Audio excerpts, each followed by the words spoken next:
අප්‍රිකාවේ සිට පිහිනා ගොස් හදිසියෙම යුරෝපයට පැමිණෙන්නේ කෙසේද? එය කළ නොහැකි දෙයක් ලෙස පෙනේ. නමුත් මෑතකදී සිදු වූයේ මෙයයි. දහස් ගණනක් සංක්‍රමණිකයන් මුහුද හරහා පිහිනමින් යුරෝපීය භූමියට ළඟා විය. පිළිතුර ඇත්තේ ස්පාඤ්ඤයට අයත් සියුටා නම් කුඩා ස්ථානයකට අයත් අද්විතීය භූගෝලීය පිහිටීමයි. මෑතකදී සියුටා ප්‍රධාන සංක්‍රමණික අර්බුදයකට මුහුණ දුන්නේය. දහස් ගණනක් මිනිසුන් මොරොක්කෝවේ සිට සූටා දක්වා දේශ සීමාව තරණය කළහ.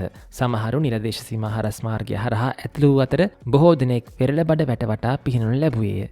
වෙරළ තීරයේ සමහර කොටස් දිගේ දුර කෙටි බැවින් අධිෂ්ඨානශීලී සංක්‍රමණිකයන්ට පිහිනීමෙන් සූටා වෙත ළඟාවීමට හැකිවිය. ඔවුන් පැමිණ පසු ඔවුන් යුරෝපීය සංගමයේ කොටසක් වන ස්පාඤ්ඤ භූමියට ළඟා වී සිටියහ. කෙසේ නමුත් සිත් ගන්නා සුළු කාරණය නම් සූටා කිසිසේත්ම යුරෝපයේ පිහිටා නැතිවීමයි. එය ඇත්ත වශයෙන්ම අප්‍රිකාවේ උතුරු වෙරළ තීරයේ ස්පාඤ්ඤ ප්‍රධාන භූමියෙන් ජිබ්‍රෝල්ටා සමුද්‍ර සන්ධිය හරහා කෙලින්ම පිහිටා ඇත. සූටා නම් ප්‍රදේශය අප්‍රිකාවේ පිහිටා තිබුණත් එය නිල වශයෙන් අයිති වන්නේ ස්පාඤ්ඤයටයි. ස්පාඤ්ඤ වසර 100 ගණනක් තිස්සේ සූටා පාලනය කර ඇත. අද එය ස්වාධීන ස්පාඤ්ඤ නගරයකි. මෙයින් අදහස් කරන්නේ ස්පාඤ්ඤ විසින් පාලනය කරනු ලබන බවත් ලෝක භූදේශපාලනය අනුව ස්පාඤ්ඤ සහ යුරෝපීය සංගමය අනුගමනය කරන බවයි. සියුටා මොරොක්කෝව සමග ගොඩබිම් මායිමක් බෙදාගනි. මෙහි දේශ සීමාව උස වැටවල් කැමරා සහ ආරක්ෂක හමුදා මගින් ආරක්ෂා කර ඇත.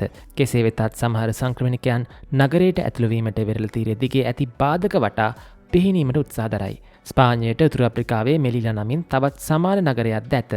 සියුටා මෙන් මෙලිලාද මොරොක්කෝවෙන් වට වී ඇත.